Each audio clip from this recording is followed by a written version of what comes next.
80% तक लोन माफ हो सकता है। साथियों, बहुत से समाज में गफलत की स्थिति पैदा हो चुकी है कि हमारा लोन माफ होएगा। अभी हमारे साथ आज हमारे क्लाइंट जुड़े नोएडा से, उनके फ्लैट की ऑक्शन कर दी गई है, बोली कर दी गई है, उसका कब्जा ले लिया, पोजीशन ले लिया बैंक ने। अब एक एनबीएफसी कंपनी से उनका लोन था और 55 लाख रुपए का लोन था, 55 लाख से, और प्रॉपर्टी की वैल्यू आज की डेट में 1 करोड़ रुपए से भी ज्यादा थी।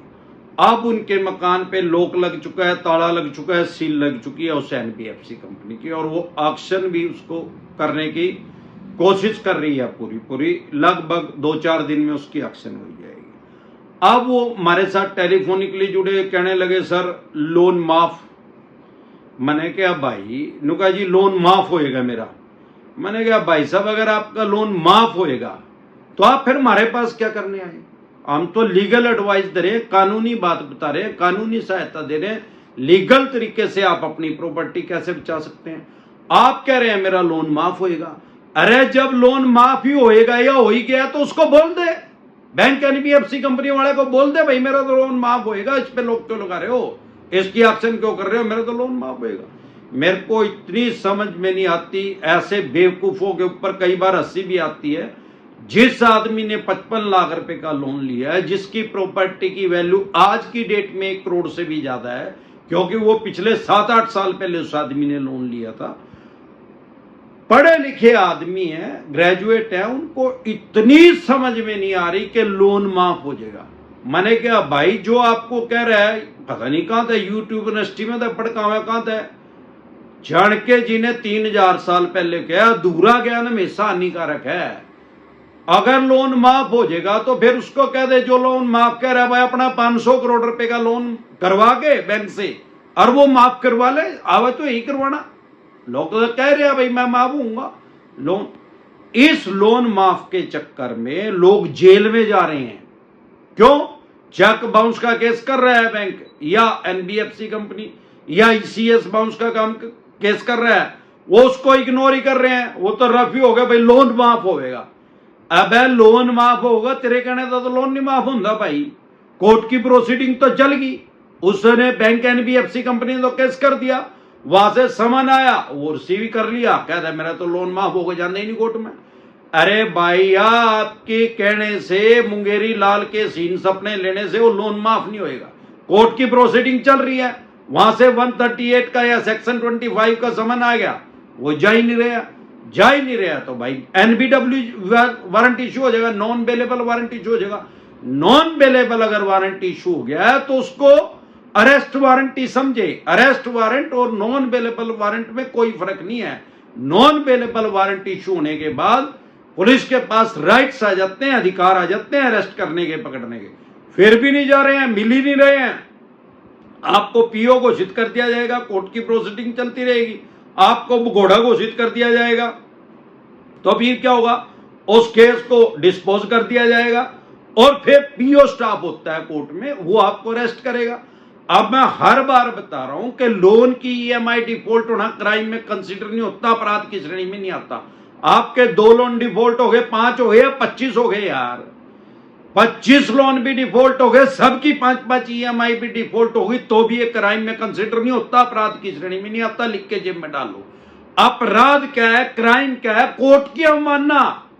कोर्ट आपको बुला रहा है, समन इशू कर रहा है, ऑर्डर दे रहा है आपको, आप जा ही नहीं रहे। आप कह रहे हैं लोन माफ होएगा। भाई लोन माफ तो फिर जेल में ही जाकर होएगा भाई। वो जेल में ले जाएगी पुलिस, वहां जाके कह दियो जेलर को लोन माफ करते, मेरे को छोड़ दे। 2 साल तक की सजा का प्रावधान है इसमें, अगर जमानत नहीं करवा रहे हैं इसमें। और अगर एक बार जेल में चले गए तो ये नहीं है कि 14 दिन के बाद छोड़ देंगे, 140 दिन के बाद भी नहीं छोड़ेंगे यार, फिर भी बेल करवानी पड़ेगी, फिर भी जमानत करवानी पड़ेगी। तो इसीलिए बोलता हूं प्रिवेंशन बेटर देन क्योर। इलाज से हमेशा परहेज बेहतर है। अपनी बेल करवा लें, जमानत करवा लें। और इसके चक्कर में लोगों का घर का सामान नहीं उठ रहा है। अभी भी मैंने एक वीडियो बनाई थी, बताया था कि छत्तीसगढ़ में एक डिस्ट्रिक्ट है बेमित्रा। अगर आप छत्तीसगढ़ में रहते हैं तो आपको पता होगा, वहां से हमारे एक क्लाइंट जुड़े, उसका सामान ही लेके ढाके। कैसे लेके? बेड, सोफा, गैस, सिलेंडर, चूल्हा, वॉशिंग मशीन और भाई डाइनिंग टेबल, एसी, सब चीज सामान लेके ढाके। कैसे लेंगे? वाई? अरे भाई आर्बिट्रेशन की प्रक्रिया चालू होगी, वो आर्बिट्रेटर को कुछ समझ ही नहीं रहा। अरे ये तो सही है कि आर्बिट्रेटर नाम का हमारे देश में कोई जज नहीं है, लेकिन बैंक एनबीएफसी कंपनी के पास ये ऑफिसर होते हैं। अगर आप इनका जवाब ही नहीं दे रहे तो भाई साहब इनके पास राइट्स हैं, अधिकार हैं 3 तरह के। एक तो आपके प्रॉपर्टी का जब्त नहीं कर सकते, मकान, दुकान, जमीन, जायदाद, फैक्ट्री, कारखाने को टैक्स नहीं करने का ऑर्डर दे सकता कोई भी आर्बिट्रेटर। अगर वो ऐसा बोल रहा है तो 100% चवन्नी छाप बकवास कर रहा है, ऐसा कोई नोटिस आ रहा है। हाँ, आपकी चल संपत्ति, sofa, bed, washing machine, gas, cylinder, चूल्हा, डाइनिंग टेबल, कुर्सी, मेज, एसी, जो भी आपकी चल संपत्ति है, मूवेबल प्रॉपर्टी है, हर बार बता रहा हूं, बार बार बता रहा हूं, दुनिया में लगभग 800 करोड़ आदमी हैं।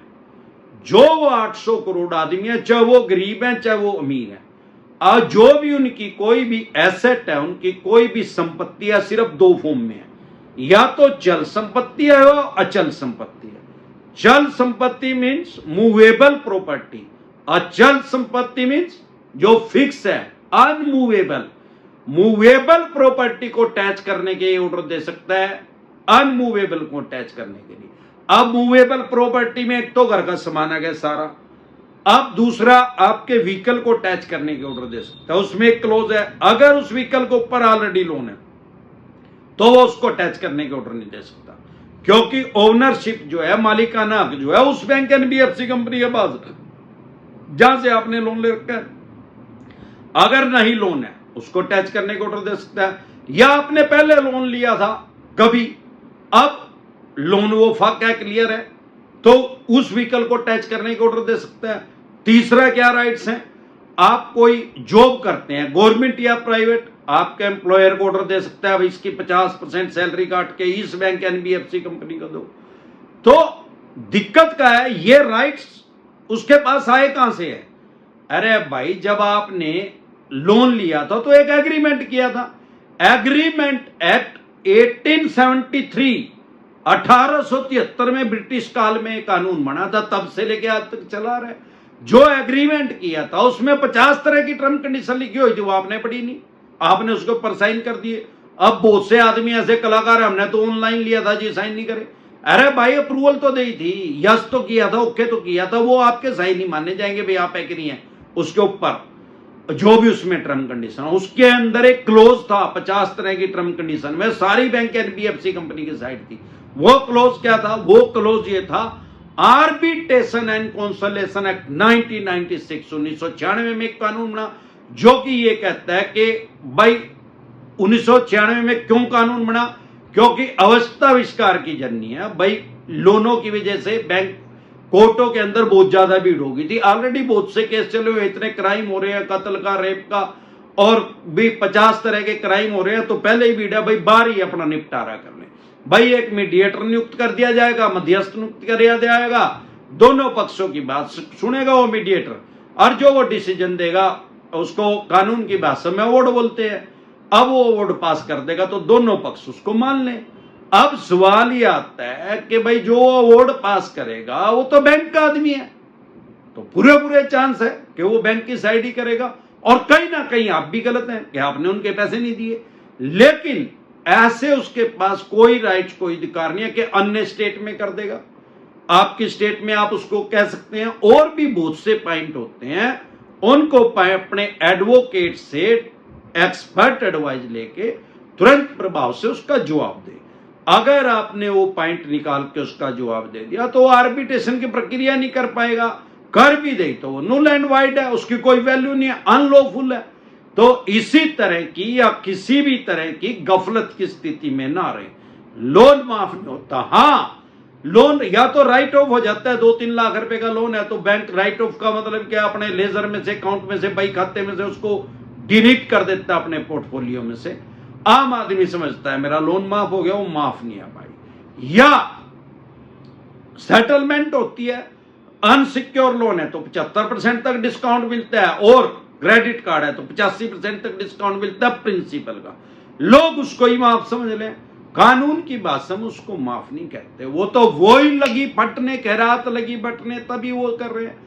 इसी तरह की या किसी भी तरह की कोई भी दिक्कत परेशानी आपको या आपके किसी भी यार प्यारे रिश्तेदार को लोन से रिलेटेड आ रही है, आप हमारे से पर्सनल मीटिंग कर सकते हैं, पर्सनल एडवाइस ले सकते हैं। 5 स्टेटों में हमारे ऑफिस हैं।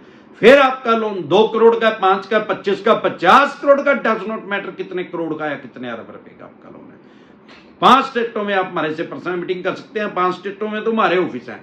अगर आप दिल्ली से देख रहे हैं तो सीपी में कनॉट पैलेस में पर्सनल मीटिंग कर सकते हैं। हरियाणा से देख रहे हैं तो कुंडली में, पंजाब से देख रहे हैं तो लुधियाना में, मुंबई से देख रहे हैं तो गोरेगांव में, गुजरात से देख रहे हैं तो अहमदाबाद, दिल्ली, दरवाजा पे। इसके अलावा अलग अलग स्टेट में मैं टाइमली आता रहता हूं। आपकी स्टेट में मैं कब आ रहा हूं, आप मेरे से पर्सनल मीटिंग करना चाहते हैं अपनी स्टेट में, तो आपकी स्क्रीन पे एक नंबर आया हुआ है। आप अपॉइंटमेंट लेना चाहते हैं तो अपॉइंटमेंट ले सकते हैं, हमारे से पर्सनल मीटिंग कर सकते हैं, पर्सनल एडवाइस ले सकते हैं। या आप हमारे से टेलीफोनिकली एडवाइस लेना चाहते हैं तो आपकी स्क्रीन पे एक नंबर आया हुआ, उसको सेव करके सिर्फ व्हाट्सएप मैसेज करें। डायरेक्ट कॉल करें कोई रिप्लाई नहीं आएगा, व्हाट्सएप कॉल करें कोई रिप्लाई नहीं आएगा, व्हाट्सएप मैसेज करेंगे तुरंत प्रभाव से रिप्लाई आएगा। रिप्लाई करके अगर आप टेलीफोनिकली एडवाइस लेना चाहते हैं तो मेरी टीम से संपर्क करके आप अपॉइंटमेंट ले सकते हैं। और जब आप अपॉइंटमेंट ले लेंगे, जब भी मैं फ्री होऊंगा तो मेरी टीम आपके पास फोन मिला देगी, आपकी प्रॉब्लम का सॉल्यूशन आपको बता दिया जाएगा। एक बार जोर से मिलकर नारा लगाएंगे, जय ससुराल वालों की।